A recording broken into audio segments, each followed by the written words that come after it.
Welcome to AgMech, and today we're going to be talking about general shop safety practices. So why is it important to follow safety practices in the shop? And it may be pretty self-explanatory, but we want to keep ourselves safe, we want to keep others safe, and if somebody comes in to inspect us, wouldn't we want to get a good inspection and be up to date with code? Most importantly though, we do want to prevent injury from everybody and anybody as much as possible. And it's actually not that hard to be safe. It's pretty easy.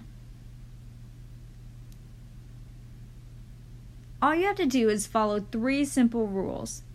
And that's take care of yourself, take care of others, and take care of the shop and equipment. And accidents happen more than you think. In fact, some of the most common workshop or workplace causes of injury are falling, not wearing the proper protective equipment, poorly maintained tools, improper lifting techniques, dropping objects, the improper use of tools, and unkept or poor work environments. And we've all heard that saying that rules are meant to be broken. But guess what? Expectations are meant to be lived up to. So that's why here we have expectations, not rules. And our first expectation is absolutely no horseplay in the shop. There's a time and place for it. Like these kids in the picture, for example, they're outside playing. It's the right time to be playing tug of war and having fun. But in the shop, we're not going to just take an extension cord and play tug of war because it's fun time. We want to make sure that we're keeping ourselves and the equipment safe. And you can't do that when you're goofing off and doing horseplay in the shop. We also want to make sure we wear the proper protective equipment, or PPE, at all times in the shop.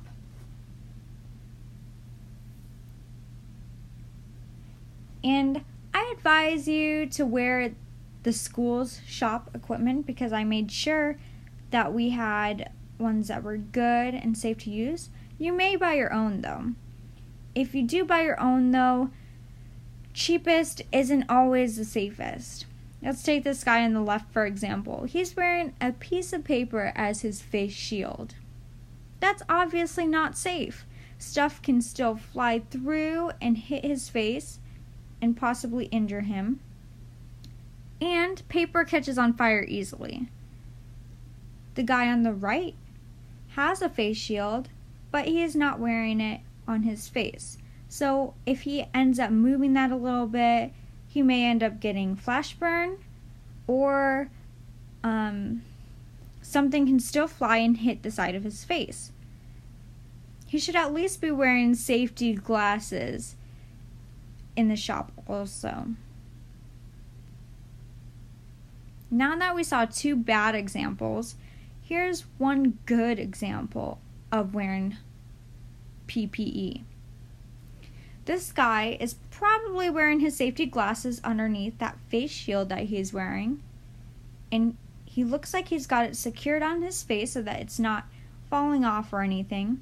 He's wearing his welding gloves to protect his hands, and he's wearing long sleeves and non-flammable clothing. So he's not wearing nylon or anything that catches on fire or melts easily. Before we get started in the shop, we also have to learn how to use the tools prior to touching them. So, I'll be doing demonstrations throughout the year of how to use each piece of equipment. Some of you may never have learned how to use some of this equipment before, so go ahead and pay attention. If you're still confused on certain things, like let's say you don't know how to use a hammer, don't just go and take it and start hammering away. Ask questions or read the directions on the equipment or tool. This can help us make sure we're operating the equipment the right way. And only use the tools for their intended use. This is another reason why we'll be going through them throughout the year, because we don't want to be using a wrench as a hammer or a hammer as a doorstop or anything like that. That could just damage the tools, and just bad stuff could happen. For example, let's take this guy who's using a dolly as a ladder. Does this seem like a good idea? I don't think so. I could see plenty of things that could go wrong with this situation. He might end up putting more weight on that left leg, and then both him and the dolly could fall, and he could probably get seriously hurt. And after using tools, we want to make sure we put them back where they belong. This just helps us keep things tidy, keep things neat and out of the way for when we're trying to do projects in the shop. It makes it easy to find things so that other people can use the equipment also. And it just makes sure we don't lose anything. Because if we just go start putting stuff all over the shop, we're going to end up losing it and not knowing where it is.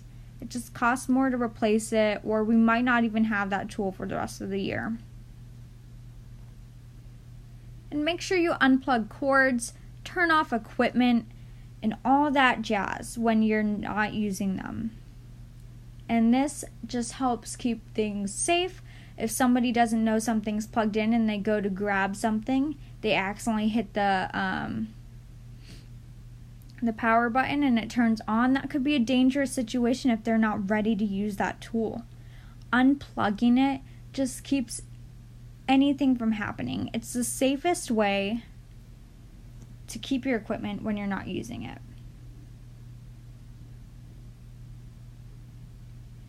But if a tool is broken, don't use it. Just report it. We don't want to have any frayed cords, broken hammer handles, or anything like that around the shop.